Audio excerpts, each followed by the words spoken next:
Gap দেওয়ার দুটো কারণ ছিল। একটা হচ্ছে নিজেকে আরেকটু শিক্ষিত করা in the craft of acting, আর আরেকটা হচ্ছে যেহেতু ওটিটিতে ভালো কাজ হচ্ছে ওটিটিতে পদার্পণ করা।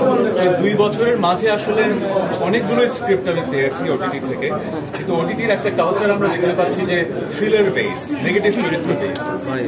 যখনই আমি স্ক্রিপ্ট পেয়েছিলাম আমার আসলে ওই চরিত্রগুলো আমাকে টানে, জাস্ট বিকজ একটা নেগেটিভ চরিত্র হিট হচ্ছে, এই ধরনের থ্রিলার হিট হচ্ছে, আমি সেটা করতে চাইনি। সো এরকম পেতে পেতে লাস্ট যখন আরিফের কাছ থেকে স্ক্রিপ্টটা পেলাম, চরকির কাছ থেকে এবং আরিফের কাছ থেকে, I felt like it had some unique aspects, এবং আমার মনে হয় আমি এই চরিত্রটাকে জাস্টিস করতে পারবো। এই কারণেই আসলে এই গল্পটা দিয়ে আমার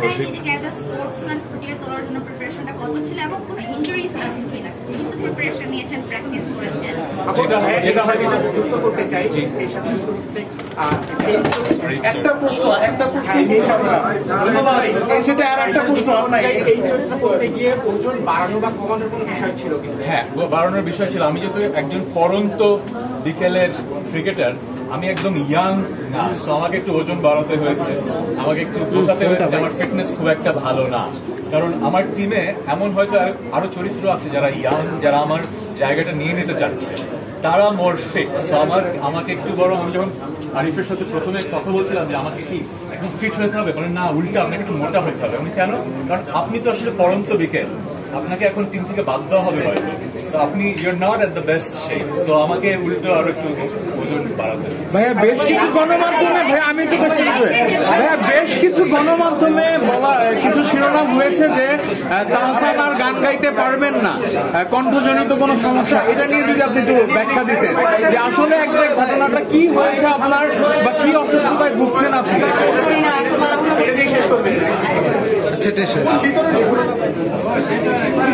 আমি তো অনেক বছর ধরে আপনাদের সামনে আছি না, প্রথম ইন্টারভিউ দিয়েছিলাম 2002 সালে। তখন যখন এরকম ইন্টারভিউ দিতাম চিন্তা করতে হতো না, যা মনে আসতো বলে ফেলতাম। এখন একটু চিন্তা করতে হয়, কারণ আমি হয়তো একটা কথা বলে ফেলছি, সেটার অনেক কনসিকুয়েন্সেস থাকে, কারণ ওটার কোনো একটা অংশ দিয়ে এমন একটা শিরোনাম হবে যেটা আসলে হয়তো আমি ওভাবে বলতে চাইনি। ঘটনাটা ওরকমই হয়েছে, হয়তো আমি বোঝাতে ভুল করেছি, অথবা যারা শিরোনাম করেছেন তারা অনাকাঙ্ক্ষিতভাবে করেছে। হ্যাঁ, মানুষের জীবনে অসুস্থতা থাকে, আমারও আছে একটা প্রবলেম,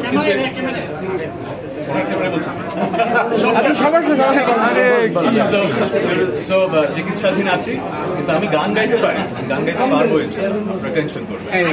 বাট আমি খুবই ভাগ্যবান মনে করি যে এই নিউজটা যেভাবেই ছড়িয়েছে, ভালো খারাপ, মানুষের যে ভালোবাসার দোয়া আমি পেয়েছি, এটাতে মনে হয়েছে যে আসলে I have a very blessed life.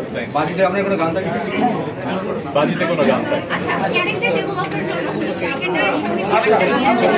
Thank you.